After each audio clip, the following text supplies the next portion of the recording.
friends. It's been a while, hasn't it?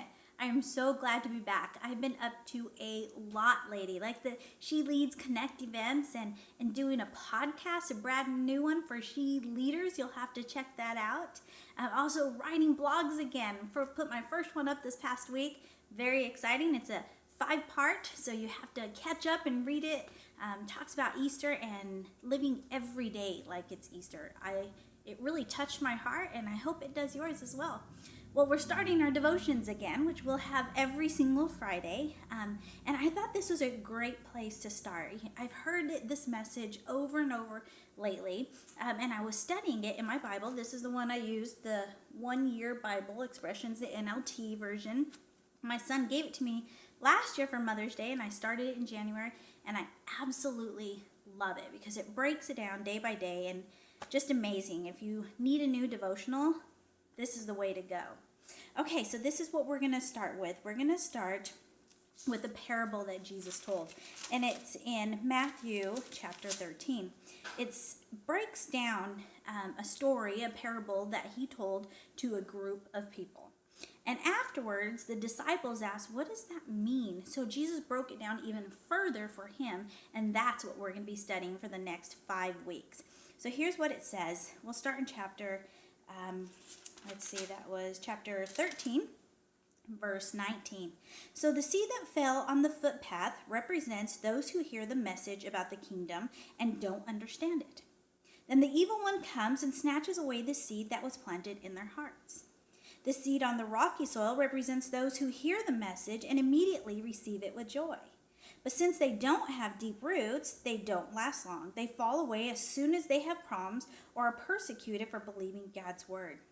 The seed that fell among the thorns represents those who hear God's word, but all too quickly the message is crowded out by the worries of this world and the lure of wealth, so no fruit is produced. The seed that fell on good soil represents those who truly hear and understand God's word and produce a harvest of 30, 60, or even 100 times as much as had been planted. So we're going to go over those 4 verses, those 4 different types of soil in the next 5 weeks. And today what we're going to do is talk about what is the soil and what is the seed. Because if you don't understand those 2 things, the rest of it doesn't matter. So we'll start with the seed. What is the seed? Well, he clearly says it right here. The message about the kingdom. It's the message about Jesus. It's the message of heaven. It's the message of salvation. It's the message of how to run the race, how to finish well. It's anything and everything you learn, read, are taught by anybody that has anything to do with the Bible or Jesus, God, all of the above. That's the seed. He says his word never returns void. So the seed is always good. No matter what, the seed is always good.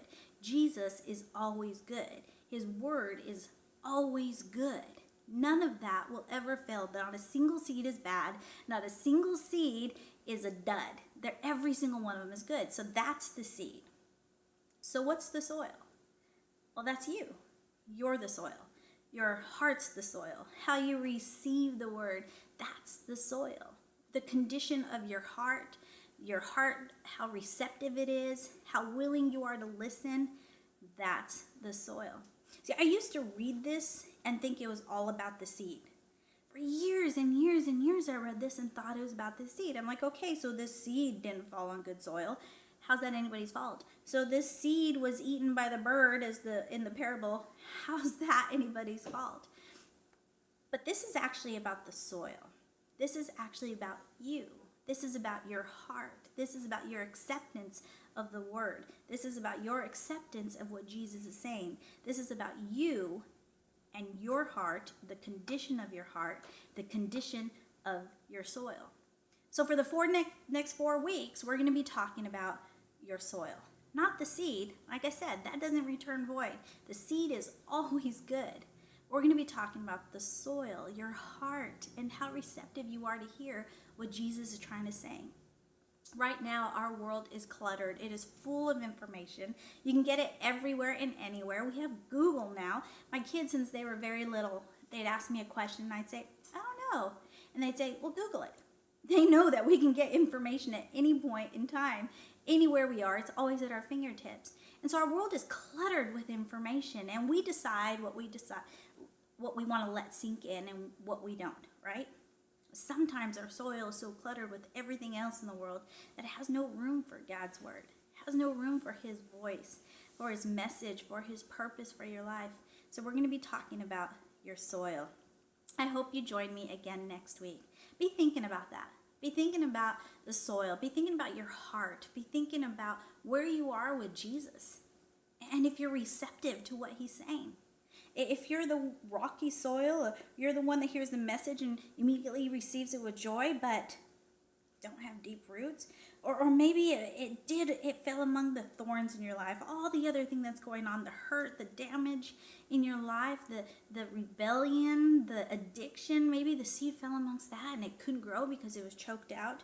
Maybe your seed fell on good soil and it represents growth, but you're not doing the ands in there. Like, what are the ands? We'll get there, so you have to stay. So next week, we're going to talk about it falling on the footpath that represents who you hear, what you hear about the message and the kingdom. So I hope you join me again next week. I'm so excited to dig into this. I feel like we have to grow as Christians, that this world is getting harder and harder to live our faith in. And so if we don't know what kind of soil we are, we won't grow. And I would like to grow together with you. I hope you have a great week, and we'll see you again here, right here, next Friday.